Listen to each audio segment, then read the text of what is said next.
सीताभिराम श्रीराम राम जय लोकाभिराम श्रीराम राम जय श्रीराम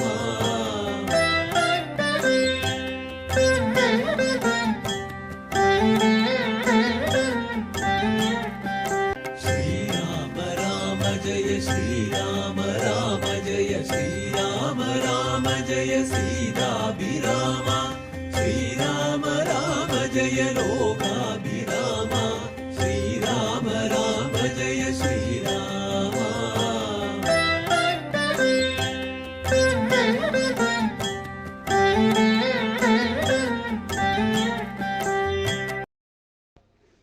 എല്ലാവർക്കും എൻ്റെ വിനീത നമസ്കാരം. കളരി സ്പന്ദനത്തിൻ്റെ രാമായണ ഉത്സവത്തിലേക്ക് എല്ലാവർക്കും സ്വാഗതം.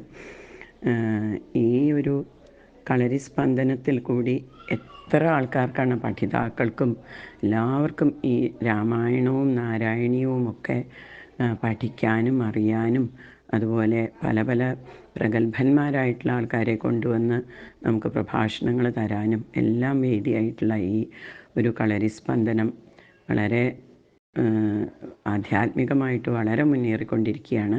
നമുക്ക് എല്ലാവർക്കും വളരെ സന്തോഷമുള്ള കാര്യമാണത്. ഇപ്പോൾ നമ്മളുടെ എല്ലാം ഒരു അഭിമാനമായിട്ട് മാറിക്കൊണ്ടിരിക്കുകയാണ്.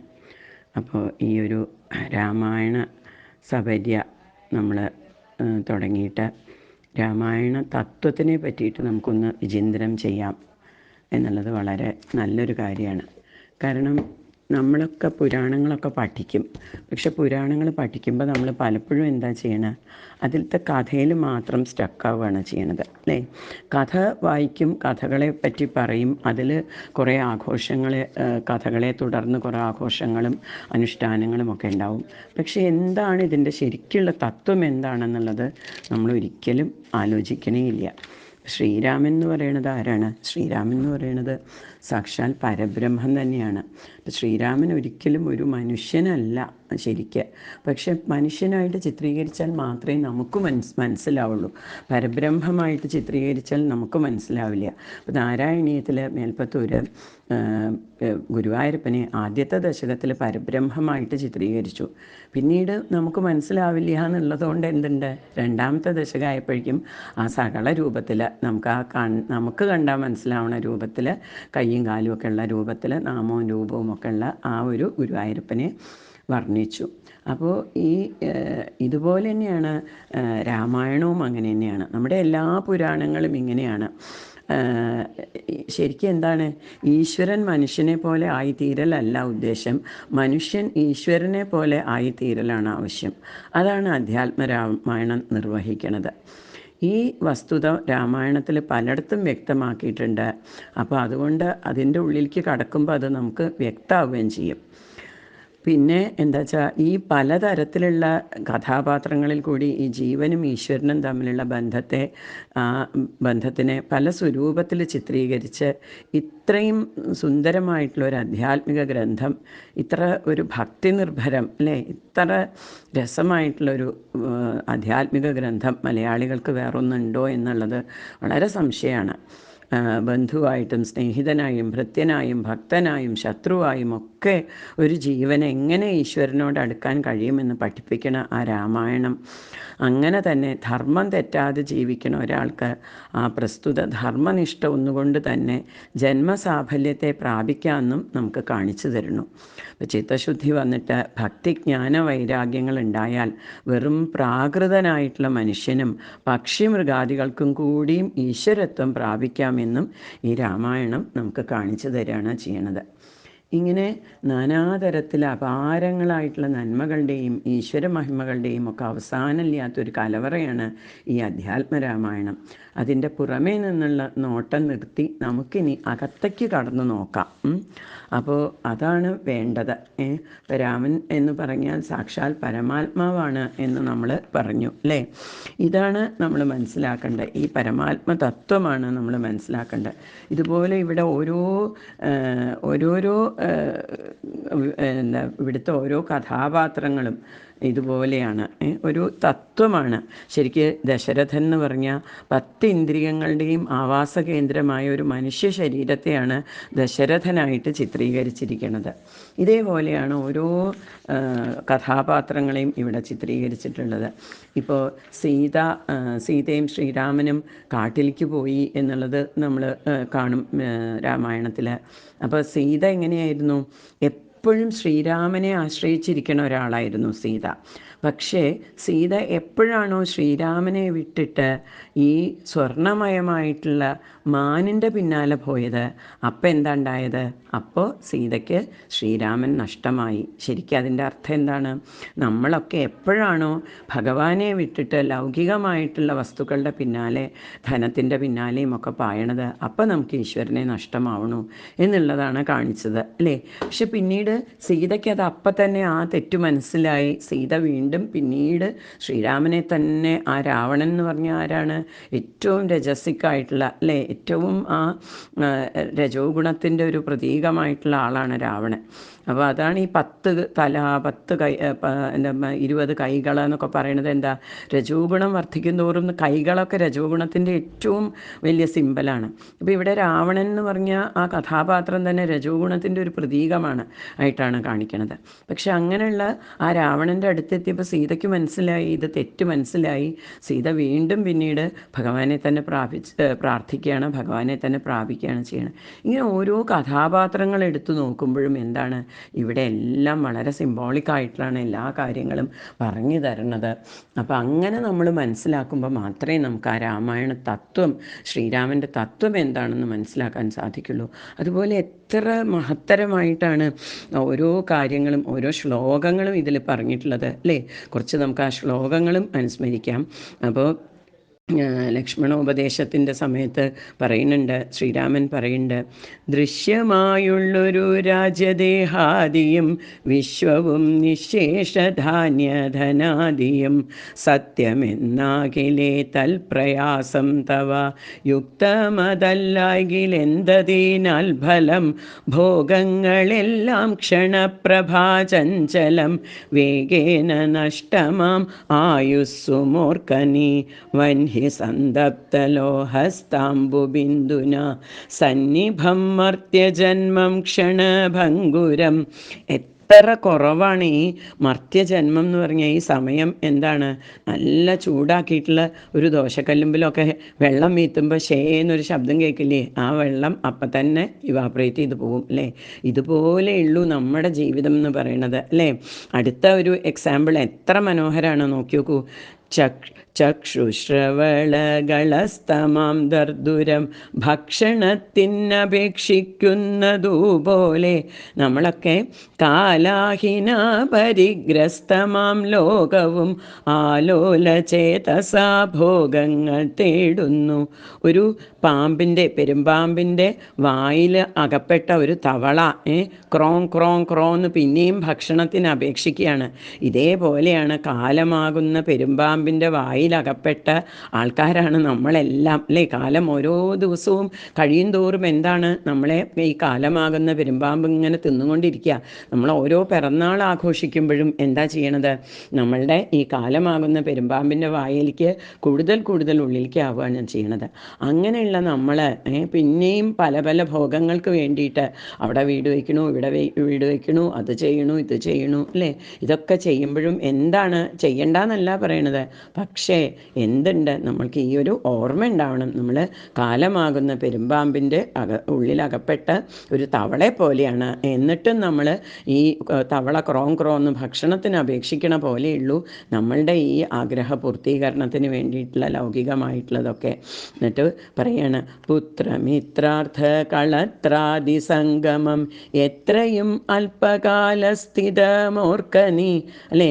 കുട്ടികളായിട്ടും മിത്രങ്ങളായിട്ടും ഒക്കെ ഉള്ള തമ്മിലുള്ള ഈ സംഗമം എന്ന് പറഞ്ഞാൽ അത് എത്ര കുറച്ച് കാലത്തേക്കാണ്. ഇപ്പോൾ 10ാം ക്ലാസ്സിൽ നമ്മൾ ഓട്ടോഗ്രാഫ് എഴുതുമ്പോൾ ഇനി ഒരിക്കലും മറക്കില്ല എന്ന് പറഞ്ഞ് എഴുതിയിട്ടുള്ള ആൾക്കാരെയൊന്നും പിന്നീട് നമ്മൾ പലപ്പോഴും കണ്ടിട്ട് പോലും ഉണ്ടാവില്ല. ആ ഫ്രണ്ട്സിനെയൊന്നും അവർ ജീവിച്ചിരിക്കുന്നുണ്ടോ മരിച്ചോ എന്ന് പോലും നമുക്കറിയില്ല. അതേപോലെയാണ് കുട്ടികളൊക്കെ ഇപ്പോഴൊക്കെ എന്താണ്, ഇപ്പോൾ കുട്ടികളൊക്കെ കുറച്ച് വലുതാവുമ്പോഴേക്കും അവർ ഹോസ്റ്റലിൽ പോവുകയായി. പിന്നീടൊക്കെ എപ്പോഴെങ്കിലും വിസിറ്റ് ചെയ്യണം. പ്രത്യേകിച്ചും അമേരിക്കയിലും അവിടെ ഇവിടെയൊക്കെ ഉള്ള കുട്ടികളൊക്കെ കൊല്ലത്തിലോ 2-3 കൊല്ലം കൂടുമ്പോഴൊക്കെ 2 ആഴ്ചയൊക്കെ വെറുതെ വരണ കുട്ടികൾ മാത്രമായി മാറുകയാണ് ചെയ്യുന്നത്. പക്ഷെ നമ്മളതൊക്കെ നമ്മുടെ സ്വന്തമാണെന്ന് വിചാരിച്ച് അവർക്ക് വേണ്ടി നമ്മൾ എന്തൊക്കെ സമ്പാദിച്ചു കൂട്ടണം. അപ്പോൾ ഇതെല്ലാം വളരെ കുറച്ച് കാലത്തേക്കാണ്. എങ്ങനെ പോലെ പാന്തർ പെരുവഴി അമ്പലം തന്നിലെ താന്തരായി കൂടി വിയോഗം വരും പോലെ നാദ്യമൊഴുകുന്ന കാഷ്ടങ്ങൾ പോലെയും എത്രയും ചഞ്ചലം ആലയ സംഗമം.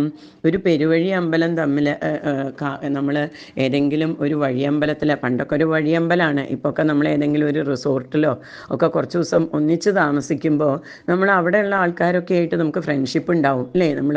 നമ്മൾ അവരുടെ ഫോൺ നമ്പറൊക്കെ മേടിക്കും. അതുപോലെ അല്ലെങ്കിൽ ട്രെയിനിലൊക്കെ ഇപ്പോൾ 3 ദിവസമൊക്കെ യാത്ര ചെയ്യുമ്പോൾ നമ്മൾ അവരുടെയൊക്കെ ഫോൺ നമ്പറൊക്കെ വാങ്ങും. അവരായിട്ട് വളരെയധികം ഫ്രണ്ട്ഷിപ്പ് ഉണ്ടാവും. പക്ഷെ പിന്നെ നമ്മൾ ആ ഫോൺ നമ്പറൊക്കെ ആരുടെയാണെന്നും കൂടി നമുക്ക് ഓർമ്മയുണ്ടാവില്ല. അതുപോലെയുള്ളൂ. അതുപോലെ നദിയിൽ കൂടി ഒഴുകിപ്പോണ ഈ തടിക്കഷ്ണങ്ങൾ പോലെയുള്ളൂ നമ്മുടെ ഈ ആലയ സംഗമം എന്ന് പറഞ്ഞാൽ. അപ്പോൾ ഒന്നും സ്വപ്ന സമാനം കളത്ര സുഖം നൃണാം അല്പമായുസ്സും നിരൂപിക്ക ലക്ഷ്മണ. എല്ലാം സ്വപ്ന സമാനമാണ് അല്ലേ. സ്വപ്നത്തിൽ കാണുന്നതൊക്കെ നമ്മൾ എന്താണ് ശരിയാണെന്ന് വിചാരിച്ച് അയ്യോ വളരെയധികം വിഷമിക്കും സ്വപ്നം കാണുമ്പോൾ. പക്ഷെ ഉണർന്നു നോക്കുമ്പോൾ എന്താണ്, അതൊന്നും സത്യമല്ല. ഇതുപോലെയാണ് ശരിക്കും ജ്ഞാനം ഉദിക്കുമ്പോൾ എന്താണ്, ഈ ലോകം എന്ന് പറയുന്നത് വെറും ഒരു സ്വപ്ന സമാനമാണ് എന്ന് നമുക്ക് ബോധ്യപ്പെടും. അപ്പോൾ അതുകൊണ്ട് ആ ജ്ഞാനത്തിലിരിക്കൂ എന്നാണ് പറയണത്. അപ്പോൾ ഈ ജ്ഞാനമാണ് നമുക്ക് കിട്ടേണ്ടത്. അപ്പോൾ ഈ ജ്ഞാനത്തിലിരിക്കുമ്പോൾ എന്തുണ്ട്, നമുക്ക് ശ്രീരാമൻ ഒരു വ്യക്തിയല്ല, ഒരു തത്വമാണ് എന്ന് മനസ്സിലാവും. അപ്പോൾ ഗുരുവിൻ്റെ സമക്ഷം നമുക്കൊരു ഗുരുവിൻ്റെ ഉപദേശം ഉണ്ടാവുമ്പോൾ എന്തുണ്ട്, ഈ ജ്ഞാനം നമ്മുടെ കൂടെ ഉണ്ടാവും. ഈ ജ്ഞാനത്തിലിരിക്കുമ്പോൾ നമുക്ക് എല്ലാം ഇതൊക്കെ ബോധ്യമാവും. പക്ഷെ എന്നാൽ നമ്മൾ ജീവിക്കുകയൊക്കെ വളരെ സാധാരണ പോലെ എല്ലാവരെ പോലെയും ലൗകികരായിട്ട് ജീവിക്കുമ്പോഴും നമ്മുടെ ഉള്ളിൽ എന്തുണ്ട്, ഈ ഒരു അറിവുണ്ടെങ്കിൽ നമുക്ക് ഒരു ആധിയും വ്യാധിയും ഒന്നും ഇല്ലാതെ ജീവിക്കാൻ സാധിക്കും. ഈ ആധിവ്യാധികളൊക്കെ ഉള്ളത് എന്തുകൊണ്ടാണ്, നമുക്ക് ടെൻഷൻ ഉണ്ടാവണം അല്ലേ. എന്താ ഉണ്ടാവുക ഈശ്വര, നാളെ എന്താ ഉണ്ടാവുക, മരണം ഉണ്ടാവുമോ, ഇങ്ങനെയൊക്കെയുള്ള ടെൻഷനുകളാണ് നമുക്ക്. പക്ഷേ ഈ ഒരു അറിവുണ്ടെങ്കിൽ നമ്മുടെ ഉള്ളിൽ ടെൻഷൻ ഉണ്ടാവില്ല എന്നാണ്. രാഗാതിസങ്കുലമായുള്ള സംസാരമാകെ നിരൂപിക്കിൽ സ്വപ്നതുല്യം സഖേ. ഓർക്ക ഗന്ധർവ നഗര സമമതിൽ മൂർഖന്മാർ നിത്യമനുവർത്തിച്ചിടുന്നു. ആദിത്യദേവനുദിച്ചിതു വേഗേന യാദപതിയിൽ മറങ്ങിതു സത്വരം. നിദ്രയും വന്നിതു ദയശൈലോപരി വിദ്രുതം വന്നിതു പിന്നെയും ഭാസ്കരൻ. ഇദ്ധം മതിഭ്രമം ഉള്ളൊരു ജന്തുക്കൾ ചിത്തേ വിചാരിപ്പതില്ല കാലാന്തരം അല്ലേ. നമ്മൾ ഓരോ ദിവസവും ഇന്ന് രാവിലെയായി, കുറച്ച് കഴിയുമ്പോൾ രാത്രിയായി, ഇങ്ങനെയൊക്കെ വിചാരിച്ച് ദിവസങ്ങളിങ്ങനെ പോണത് അറിയണേയില്ല നമ്മൾ അല്ലേ. ആയുസ്സു പോകുന്നതേതും അറിവീല മായാസമുദ്രത്തിൽ മുങ്ങിക്കിടക്കയാൽ. ഇങ്ങനെ ഈ അജ്ഞാനമാകുന്ന ഈ മായാസമുദ്രത്തിൽ മുങ്ങിക്കിടക്കുമ്പോൾ എന്തുണ്ട്, ആയുസ് പോണതേ അറിയണില്ല, ഈശ്വരനെ വിചാരിക്കണേ ഇല്ല, പലതിൻ്റെയും പിന്നാലെ ഓടുന്നു. അങ്ങനെ അവസാനം എന്താണ്ട്, വാർദ്ധക്യമോടു ജരാനരയും വന്നു ചീർത്ത മോഹേന മരിക്കുന്നിതു ചിലർ. അപ്പം അങ്ങനെ വാർദ്ധക്യം വരും. കുറേ കാലം കഴിയുമ്പോൾ ഇങ്ങനെ മോഹങ്ങളൊന്നും അവസാനിക്കില്ല. മോഹങ്ങൾ എന്താണ്, കൂട്ടും തോറും കൂടിക്കൂടി ഈ തീയിൽ നെയ്യൊഴിക്കണ പോലെയാണ്. നമ്മൾ മോഹങ്ങൾ എത്രയായാലും സാധിക്കും തോറും നമുക്ക് മോഹങ്ങൾ കൂടിക്കൂടി വരികയാണ് ചെയ്യണം അല്ലേ.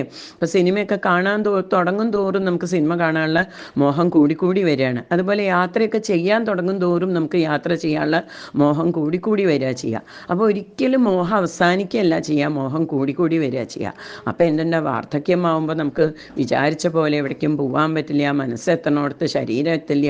അപ്പോൾ കൂടുതൽ ടെൻഷനായി, വിഷമങ്ങളായി, ദുഃഖങ്ങളായി, അങ്ങനെ ആ ചീർത്ത മോഹത്തോടു കൂടി ചിലരൊക്കെ മരിക്കണു എന്ന് പറയുകയാണ്. അപ്പം അങ്ങനെ പിന്നെ എന്താ, ചിലരെന്താ വിചാരിക്കുക, ഇപ്പോൾ ഇതു പകൽ പിൽപ്പാടു രാത്രിയും പിൽപ്പാടു പിന്നെ പകലുമുണ്ടായി വരും, ഇപ്രകാരം നിരൂപിച്ചു മൂഢാത്മാക്കൾ ചിൽപുരുഷൻ ഗതി ഏതുമറിയാതെ.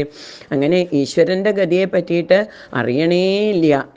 അങ്ങനെ ഒന്നും അറിയാതെ ഇരിക്കുമ്പോൾ എന്താ സംഭവിക്കുക, രോഗങ്ങളായുള്ള ശത്രുക്കളും വന്നു ദേഹം നശിപ്പിക്കുമേവനും നിർണയം, വ്യാഘ്രിയെ പോലെ ജരയുമടുത്തു വന്നാക്രമിച്ചിടും ശരീരത്തെ നിർണയം, മൃത്യുവും കൂടാതെ നേരം പിരിയാതെ ഛിദ്രവും പാർത്തുള്ളിലിരിക്കുന്നു.